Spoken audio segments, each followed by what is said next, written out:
আসসালামু আলাইকুম রহমতুল্লাহ। প্রিয় দর্শক, কেমন আছেন? আশা করি ভালো আছেন। প্রিয় দর্শক, নতুন সরকারি মন্ত্রীদের জন্য কেনা হচ্ছে 60 মিতসুবিশি পাজেরো। চলুন বিস্তারিত জেনে নিই যুগান্তরের এই রিপোর্টের মাধ্যমে। প্রিয় দর্শক, আগামী সরকারের মন্ত্রীদের জন্য 60টি গাড়ি কেনার প্রস্তাবে সম্মতি দিয়েছেন অর্থ মন্ত্রণালয়। মিতসুবিশি পাজেরো QX 2427 সিসি মডেলের প্রতিটি গাড়ির দাম 1,69,00,000 টাকা। এসব গাড়ি কিনতে ব্যয় হবে 101,61,00,000 টাকা। একই সঙ্গে আগামী নির্বাচনে জেলা উপজেলা পর্যায়ে দায়িত্ব পালন করবেন এমন কর্মকর্তাদের জন্য কেনা হচ্ছে 195টি পাজেরো সহ মোট 220টি গাড়ি। সব মিলিয়ে 280টি গাড়ি কিনতে সরকারের ব্যয় হবে 445 কোটি টাকা। জনপ্রশাসন মন্ত্রণালয় গত 21শে আগস্ট নির্বাচনী কর্মকর্তা এবং আগামী নির্বাচনে সরকারের মন্ত্রীদের জন্য 280টি গাড়ি কেনার প্রস্তাব অর্থ মন্ত্রণালয় অর্থ বিভাগে পাঠায়। এর মধ্যে আগামী ফেব্রুয়ারিতে অনুষ্ঠিতব্য নির্বাচনে জয়ী সরকারের মন্ত্রী ও মন্ত্রী পদমর্যাদার উপদেষ্টা, প্রতিমন্ত্রী ও উপমন্ত্রীদের জন্য 60টি গাড়ি কেনার কথা বলা হয় প্রস্তাবে। প্রগতি ইন্ডাস্ট্রিজ লিমিটেড থেকে সরাসরি ক্রয় প্রক্রিয়ার এসব গাড়ি কিনবে জনপ্রশাসন মন্ত্রণালয়ের আওতাধীন প্রতিষ্ঠান সরকারি যানবাহন অধিদপ্তর। প্রস্তাবে জনপ্রশাসন মন্ত্রণালয় জানায়, পরবর্তী নির্বাচনে সরকারের উপদেষ্টা, মন্ত্রী, প্রতিমন্ত্রী, উপমন্ত্রী সমমর্যাদার ব্যক্তিদের ব্যবহারের জন্য সরকারি পুনর্বহল পুলে যথাযথ মানের গাড়ি নেই। বর্তমানে উপদেষ্টার যেসব গাড়ি ব্যবহার করছেন সেগুলো 2015-16 অর্থবছরে কেনা।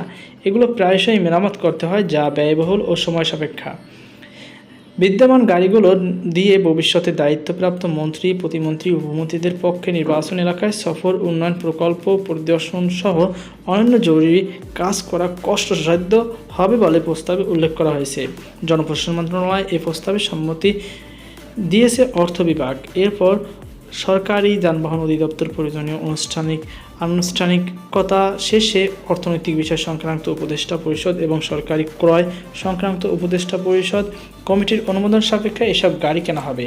এদিকে আগামী নির্বাচনে সুষ্ঠুভাবে দায়িত্ব পালনের জন্য উপজেলা নির্বাহী কর্মকর্তা ইউনোর জন্য প্রতিস্থাপক হিসেবে 195টি মিতসুবিশি পাজেরো QX 2427 সিসি মডেলের জিপ এবং জেলা প্রশাসক কার্যালয়ের জন্য 25টি মাইক্রোবাস কেনার সম্মতি দিয়েছে অর্থ মন্ত্রণালয়। এক্ষেত্রে প্রতিটি জিপের দাম ধরা হয়েছে 1,69,35,000 টাকা। প্রতিটি মাইক্রোবাসের দাম পড়েছে 52 লাখ টাকা। এ ধরনের 220টি গাড়ি কিনতে সরকারের খরচ করতে হবে 343,23,25,000 টাকা। চলতি অর্থবছরের বাজেটে যানবাহন অধিদপ্তরের অনুকূলে মোটরযান ক্রয় খাতে 328,33,20,000 টাকা বরাদ্দ রয়েছে। তবে এই 280টি গাড়ি কিনতে ব্যয় হবে 444,84,25,000 টাকা। বাড়তি 96,51,05,000 টাকা অন্য খাতের অর্থ ব্যয়েরও অনুমোদন দিয়েছে অর্থ বিভাগ।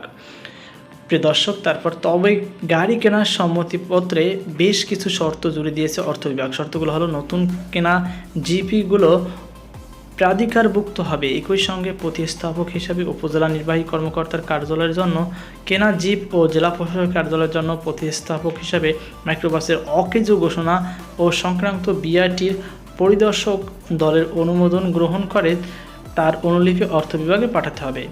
গাড়ি ক্রয়ের ক্ষেত্রে পাবলিক প্রকিউরমেন্ট 2006 ও পাবলিক প্রকিউরমেন্ট বিধিমালা 2008 অনুসরণ করতে হবে। চলতি অর্থবছরে যানবাহন কেনার ক্ষেত্রে ব্যয় সংকোচনের পদক্ষেপ নিতে একটি পরিপত্র জারি করেছে অন্তর্বর্তীকালীন সরকার। এই পদক্ষেপে তা উপকৃত হলো। গত 8 জুলাই জারি করা পরিপত্রে বলা হয়, পরিচালনা উন্নয়ন বাজেট আওতায় সব ধরনের নতুন যানবাহন কেনা বন্ধ থাকবে। তবে পরিচালনা বাজেটের আওতায় প্রাধিকারভুক্ত কোনো সরকারি কর্মকর্তার ব্যবহৃত গাড়ি 10 বছরের বেশি পুরনো হওয়ায় ব্যবহার অযোগ্য হলে অর্থ বিভাগের অনুমোদনে গাড়ি কেনা যেতে পারে। সরকারি পরিবহন হিসাব মতে গত সরকারের মন্ত্রীদের জন্য কেনা যে গাড়িগুলো রয়েছে সেগুলো 9 বছর পুরনো। এক্ষেত্রে পরিপত্রের শর্ত লঙ্ঘিত হয়েছে। অর্থ উপদেষ্টা ডক্টর সালেহুদ্দিন আহমেদ রাষ্ট্রীয় সফর দেশের বাইরে থাকায় বিষয়টি নিয়ে তার বক্তব্য পাওয়া যায়নি। যোগাযোগ করা হলে বিষয়টি নিয়ে অর্থ সচিব মোহাম্মদ খায়রুজ্জামান মজুমদার কোনো মন্তব্য পাওয়া যায়নি। তবে অর্থ বিভাগের কর্মকর্তারা বলেন, গত 6 আগস্ট জনপ্রশাসন মন্ত্রণালয়ের সিনিয়র সচিব মোহাম্মদ মুখলেছুর রহমানের সভাপতিত্বে অনুষ্ঠিত আত্ম মন্ত্রণালয় সভায় আগামী মন্ত্রিসভার সদস্যদের জন্য গাড়ি কেনার বিষয়ে সিদ্ধান্ত হয়েছে। ওই সভায় প্রধান উপদেষ্টার কার্যালয়, অর্থ মন্ত্রণালয়ের সংশ্লিষ্ট মন্ত্রণালয়ের কর্মকর্তারা উপস্থিত ছিলেন। জনপ্রশাসন মন্ত্রণালয়ের জ্যেষ্ঠ সচিব মুখলেছুর রহমান বলেন, জনপ্রশাসন মন্ত্রণালয়ের নিয়ম অনুযায়ী মন্ত্রীদের গাড়িগুলো মেয়াদ উত্তীর্ণ, এই জন্য নতুন গাড়ি কেনার প্রস্তাব করা হয়েছে। তো প্রিয় দর্শক, আশা করি আপনারা বুঝতে পেরেছেন। তো এই ছিল আমাদের সর্বশেষ আপডেট। সকল বার্তা আজকে পর্যন্ত। আল্লাহ হাফেজ।